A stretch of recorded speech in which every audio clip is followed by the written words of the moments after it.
It's International Translation Day, so let's get the vibe, shall we, Shiksha? Definitely, all right. And thank you for joining us this Monday. And of course, I'm Shiksha Arora.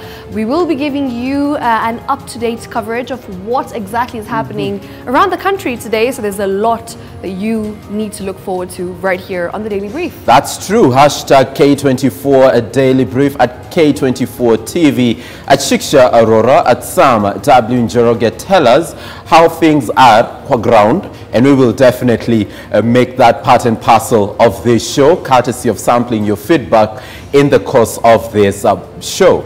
All right, and of course, remember the question is, what is happening where you are? So get in touch with us, as Samuel said, on our social media handles. And of course, let's continue the conversation right here on the Daily Brief. That's true. Vitu vikwaje kwa ground. But let's move on with the diary. The top stories on our news diary this day is that today is the last day for anyone with the old 1,000 shilling note to return it to the banks in exchange for the new generation currency.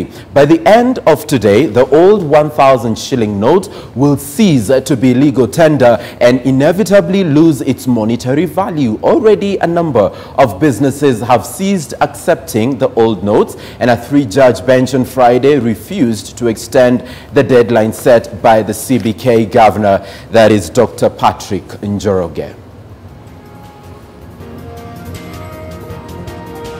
Now, some very unfortunate news where an operation has resumed this morning to retrieve a car that slid from a ferry and plunged into the Indian Ocean yesterday evening with 2 occupants on board. The incident happened a few minutes past 6 p.m. and a rescue mission had to be abandoned due to darkness. Divers from the Kenya Navy are leading the operation.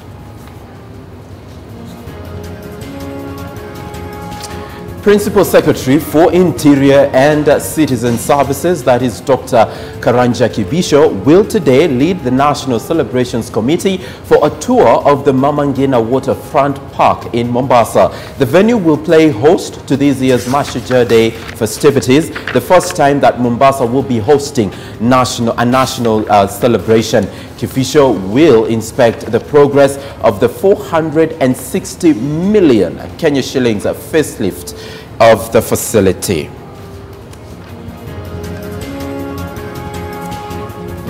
And the Parliamentary Service Commission will today hold interviews for candidates shortlisted for nomination to the position of Member Salaries and Remuneration Commission. Incidentally, all 6 on the shortlist are former members of Parliament. First to appear will be former Wajir South MP Abdirahman Ali Hassan, followed by former nominated MP Amina Abdallah. Former Butere MP Andrew Toboso Anyanga will be the 3rd to appear, followed by former Uasin Gishu Senator Isaac Kipkemboi Meli and later Michael Aringo Onyura, who is the former MP for Butula constituency. Last to appear will be former Kakamega Woman Representative Rachel Ameso Amolo.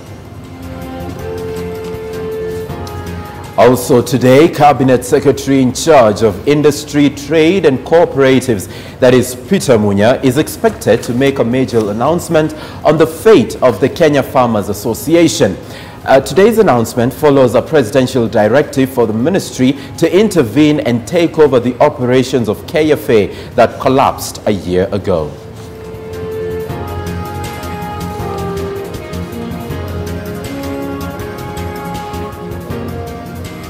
And also the Nairobi International Trade Fair 2019 opens its doors this morning. The 7-day event that runs from late September to early October early year is the largest, every year, beg your pardon, is the largest trade fair in the East African region. It offers opportunities for regional, continental and global exhibitors to display and demonstrate their services and products. It also offers show visitors an opportunity to meet and interact as well as exchange ideas and experiences. It's that time of the year.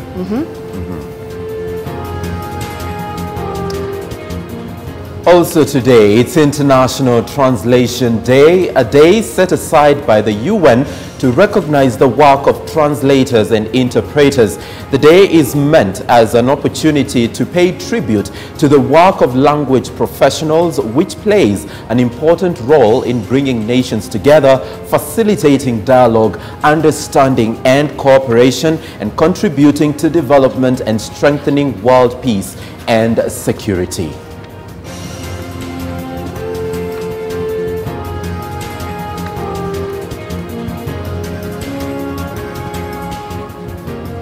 All right, of course, and as we had said earlier on, Samuel, the operation is still underway to try and retrieve the vehicle that slipped from a ferry at the Likoni crossing in Mombasa yesterday and plunged into the Indian Ocean with 2 occupants on board. The Toyota ISIS vehicle is said to have reversed into the sea while aboard the MV Harambe ferry, and the operation along the deep channel used by large vessels to access the Kilindini port is being led by a team of divers, and we need to move now and just get a feel of the video that has been doing rounds online, Shiksha. Right. So let's bring that to your attention, and there it is.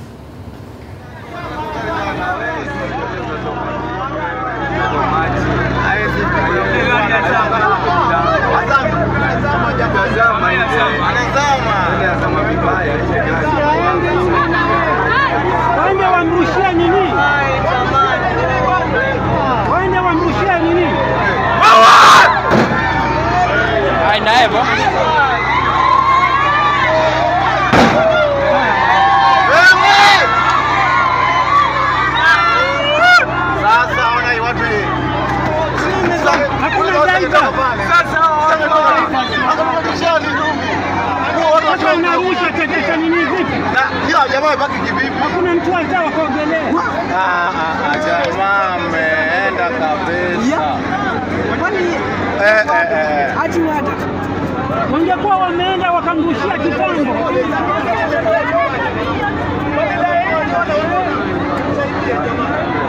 Kwani ati wata yeye kata hiki na mwongo wewe naondoka. Unajaiba maji ni saini imeenda. Simeanguka hivi. Hapa kuna drivers wa kutoa. Shit. Yeye huyu hapa. Yaani mzee na mimi hakuna lakini hapa hivi.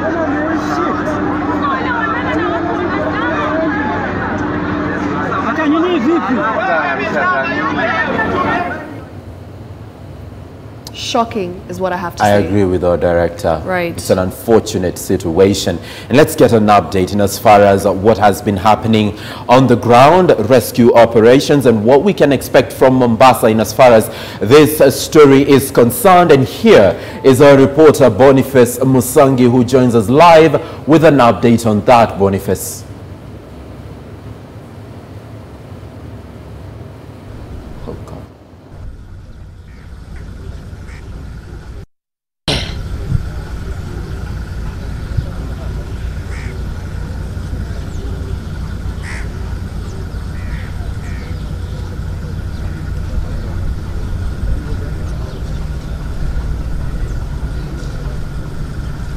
Thank you very much. We're here back at the Kenya Ferry services, whereby yesterday a saloon car plunged into the Indian Ocean, taking life of 3 passengers who were boarding inside that car. Here with me are some of the people who witnessed the incidents. Karibu ndugu yangu kidogo. Tueleze tu hapo jana, tazama TV kidogo pande huu. Hapo jana ni kitu gani kiliweza kufanyika hapa? Hapo jana ilikuwa kitu kama mwendo wa saa 12:30 jioni. Kulikuwa na gari na ilikuwa na abiria kama 3 hivi, na ilipotoka ngambo ile hatujui nini ilifanyika. Tuliona tu ikizama kwa maji, na mpaka leo haijapatikana. Na asubuhi tulivyoingia hapa tuliona watu wa Kenya Navy divers walikuwa wanafanya hiyo shughuli, na maji pia ilikuwa iko nyingi kidogo, lakini saa hii tunaona kama hiyo operation imesimama kidogo.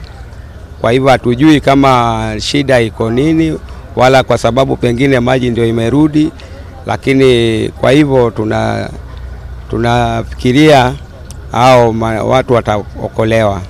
Pengine unaona kutokea hapo jana, shughuli ya uokozi ama ya kuokoa ilikuwa haraka ama ilikuwa vipi?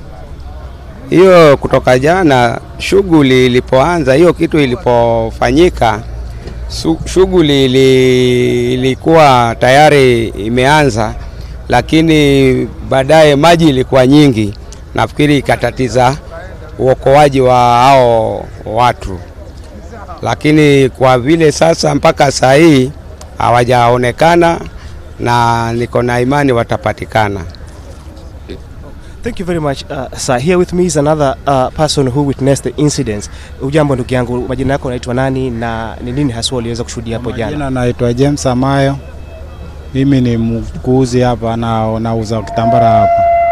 Ile jana jioni kulikuwa kuna ajali. Kuna feri ilikuwa imetoka ngambo ile ya Likoni, ilikuwa inaelekea Mombasa. Sasa hiyo feri kufika katikati nikasikia gari moja ikarudi reverse na mpaka akaingia na abiria watatu ndani. Kulikuwa kuna mama na bwanake na mtoto wake. Sasa hiyo ndio ilitokea, na sijui kwa nini hiyo gari ilitoka na reverse. Sikujua kitu ilitendeka huko. Kwanza mimi nilikuwa navuka naenda nyumbani na nikaona tu watu wanaangalia bahari. Sasa mimi ndio kufika nyumbani kuangalia news ndio nikasikia hii habari imetokea. Pengine kuwepo kwako hapa, wewe mbali na kwamba uliweza kushuhudia hiyo gari kiweza kuzama, shughuli ya kuokoa ilikuwaje?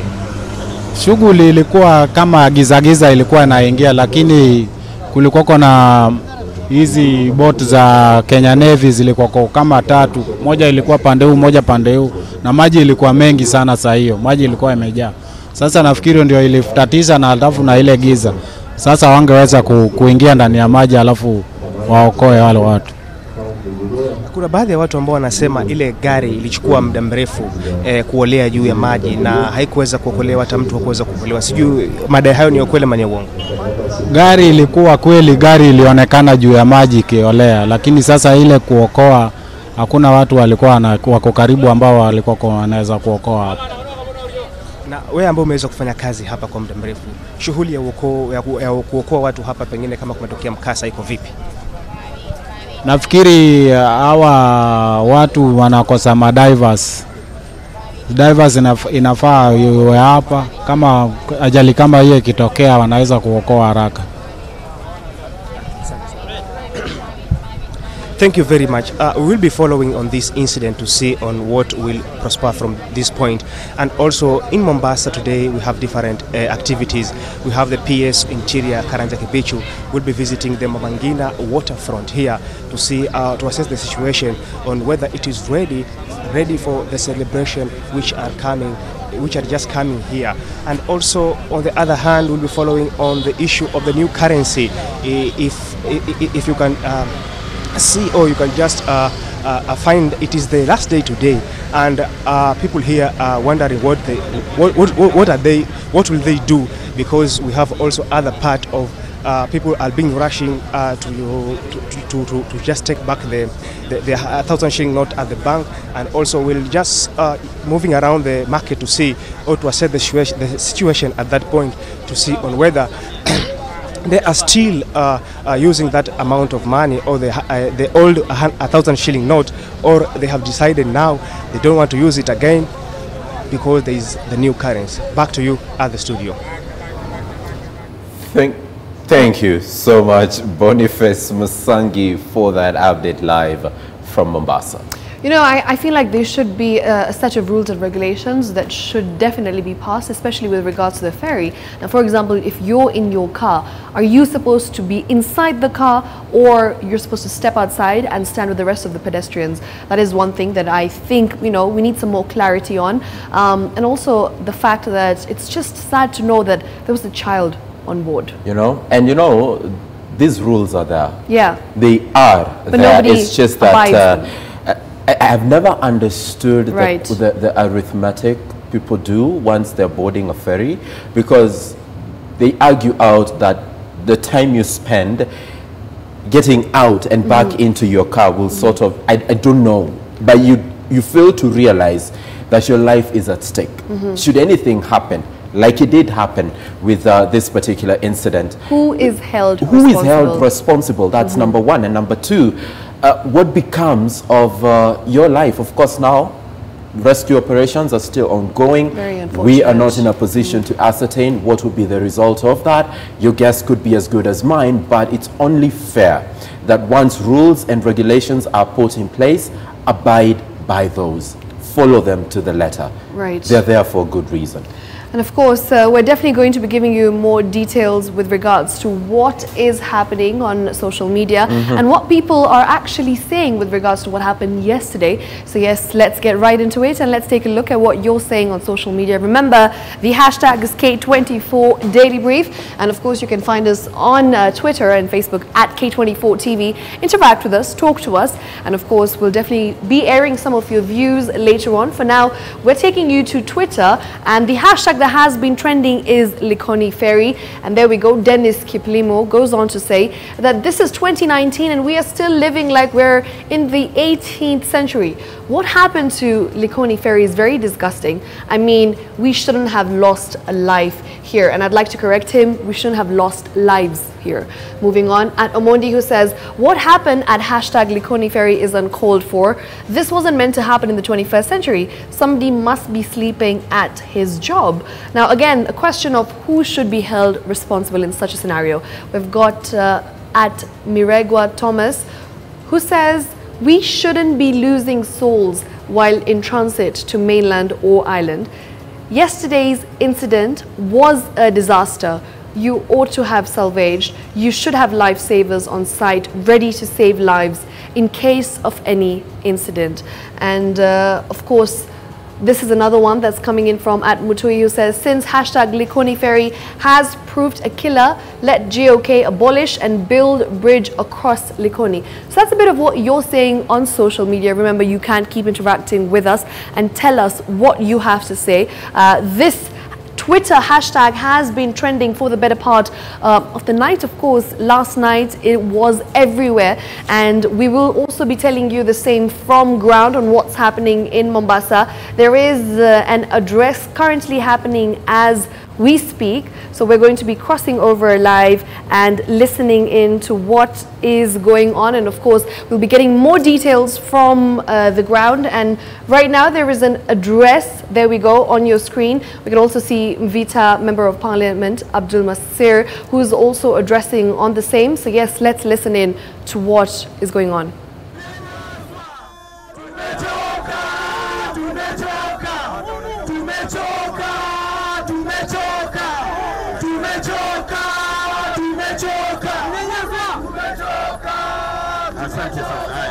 Sasa tunampeleka spokesman wa First Action. Kabla Mheshimiwa Abdul Samad, wacha tupe mawizi mgeni. Mombasa oye! Mombasa oye! People's power! People's power! Ndugu zangu, tunaiomba serikali ambayo inaendeshwa na makateli na mamluki wakiongozwa na CS Macharia pamoja na chairman wa KRA, ili kunyanyasa wapwani waondoshe marufuku hii ambayo imewekwa ya kubeba makasha yote, na watu wetu wa pwani na wakazi wa pwani wakakosa makazi. Tunamuomba Mheshimiwa Rais wa Jamhuri ya Kenya, Mheshimiwa Uhuru Muigai Kenyatta, aipige marufuku amri ama agizo hii iliyotolewa na hawa mamluki, ili matraks na madereva na matanboi na watu wa mabetri, watu wa matairi, mabenki, kila mtu arudi kazini ili ajira iendelee kupatikana. Mombasa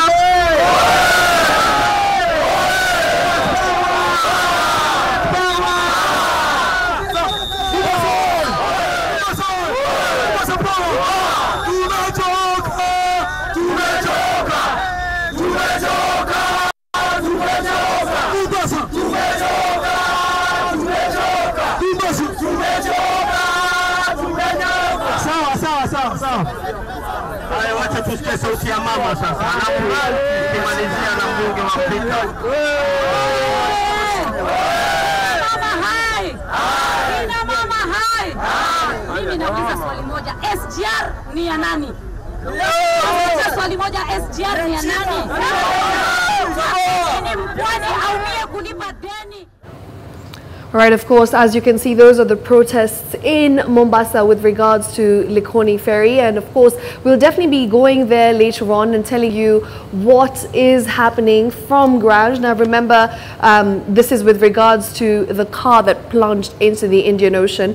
And we're going to be giving you more details with regards to what happens later on. But for now, we're also going to be discussing another topic that is very current. And of course, it is of utmost importance. It is the last day for anyone with the old 1,000 shilling note to return, and of course we'll be going to our respective counties and taking a look at what is happening from the ground. We've got our reporter Alfred in Murang'a County, and he will be giving us the latest with regard to what to expect and what residents are saying about the same. Good morning to you, Alfred. What is happening in Murang'a County? Is the rush really, starting to take center stage as today is the last day to return the old 1,000 shillings notes?